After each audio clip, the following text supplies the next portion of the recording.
Seth Davis from CBS, the road to the Final Four. He joins us now. Hi, Seth. How are you today?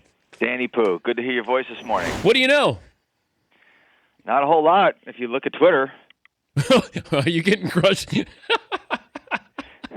Are you getting crushed on Twitter? I'd like to say I'm smart enough not to look at Twitter, but I'm obviously not smart enough. But, okay, what is it about Twitter that you know there's going to be a whole lot of negative stuff on there, but you can't stay away from it? Because I'm so self-obsessed that I want to know what people are saying about me, even if I know 90% of it is negative. They're talking about me. They're talking about me. When's the last time somebody called you out and you actually said, you know what, you're right, and it changed what maybe you said on the air, or changed your opinion? Never. I'll never let that happen. Even when I'm wrong, I'm right. What did George Costanza said? It's not a lie if you believe it. No, well, that's the true Dookie in you right there. Oh, there speaking of which, what's up with these mock drafts now where Brandon Ingram is now ahead of Ben Simmons as the number one pick in the draft? What happened? Well, first of all, I think the main thing that happened is Brandon Ingram's really good, and that's maybe what people are missing, and maybe that'll happen. Maybe you want to think it's going to come down to which team is picking. But Ingram's had a great year, and I think he's also a little bit more of a fit in a lot of ways with the way the NBA is going today, and he's a much better shooter. The only thing that Ben Simmons lacks is an outside shot. But I have to say, there's plenty to criticize about Ben Simmons, but I think people have lost all perspective on the kid. You know, the whole argument, you know, taking him down, okay, he's not one. Okay, so he goes second in the draft. Okay, so he goes third in the draft. Still pretty good. Yeah. And you know, they would lose games. He'd have 25 points, 12 rebounds, 9 assists, and then people want to blame him for them losing. There's a lot of blame to go around for what happened at LSU. It starts with the coach, who obviously did not manage the situation, the personalities, and the egos, whether it's Simmons and jealousy from the other guys or what have you. But I think the criticism on Simmons has lost all perspective. But imagine if he had gone to Duke or gone to Kentucky. How different would the outside view of him be? I'm sure it would be a lot different, you know, because he would be in programs with other players of a much higher caliber. And I think that's what's going to happen to him in the NBA is that, he's going to be on a team with other good players. And the one thing that he can really do is make guys better. And he wants to make guys better. You know, he wants to set up his teammates. He's got to add the outside shot. I've seen him shoot enough, both in high school and in practice, to believe that he can make outside shots. And I've been around enough to believe that his character and intellect is such that he's going to work hard to develop that skill. So I see no reason why he can't be a great NBA player. We were talking about the one and done and you know, how do we modify this eventually? And I know that's a bigger picture and it's a lot of discourse with that. But how many kids do you think freshmen in college could have gone straight to the NBA and contributed this year? Oh, and contributed. That's a great distinction. Yeah. Maybe one. Maybe, like if you put Simmons in the NBA this year, I think he would be able to do some things. If you put Brandon Ingram on an NBA team right now, I don't know that he would get minutes. How many lottery picks do you think you'd have of kids who were in college their freshman year? Lottery picks, off the top of my head, I would say potentially 3. If they had come straight out of high school, you're saying? Yeah. Well, now, last year's draft was pretty doggone good.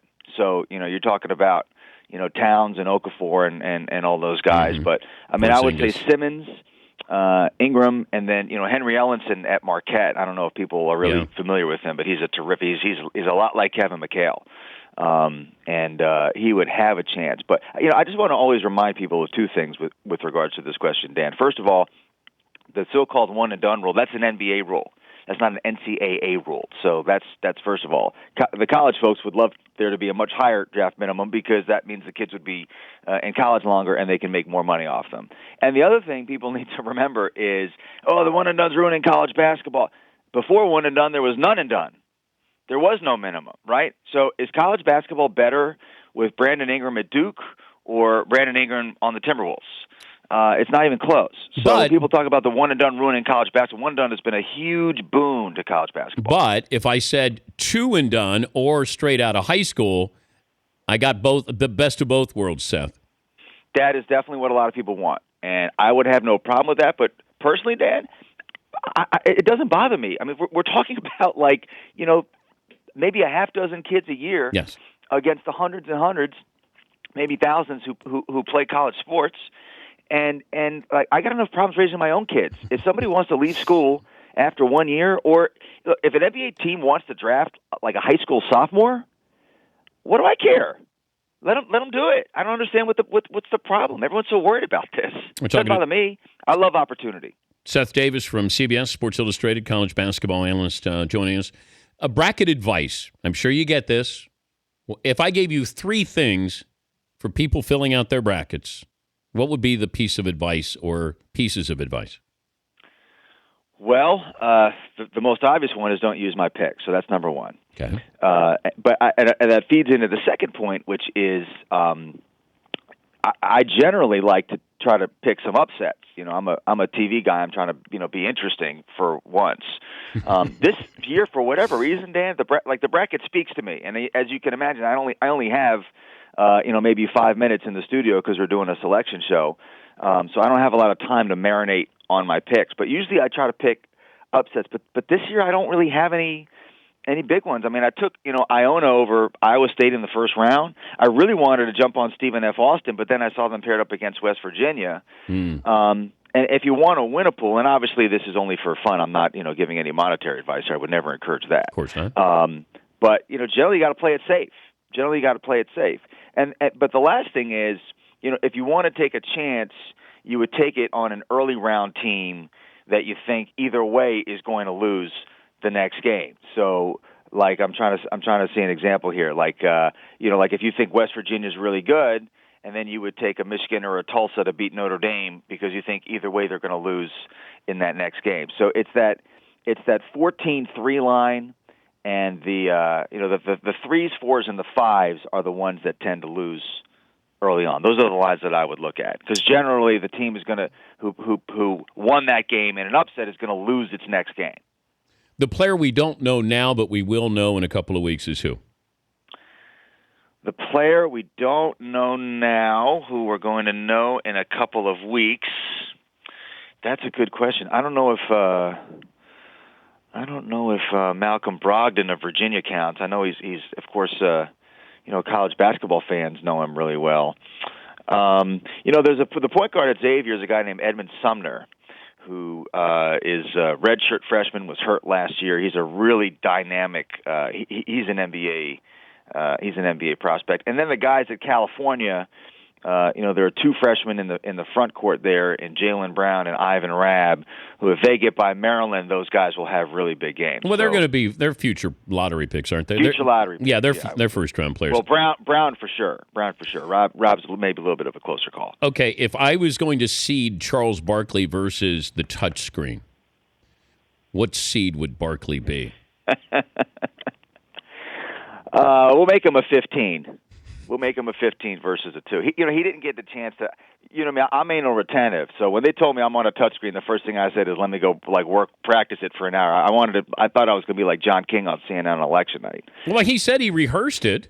Oh, he did. Yes. Why did he practice on the touchscreen? Yes.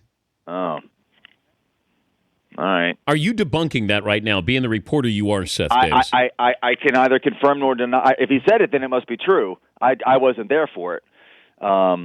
It didn't look like it when he was doing it. Hey, you know what I learned, by the way, Dan? That have you ever worked on a touchscreen? Have you done much touchscreen work in your life? You've touched just about everything. No, I leave that to Paulie.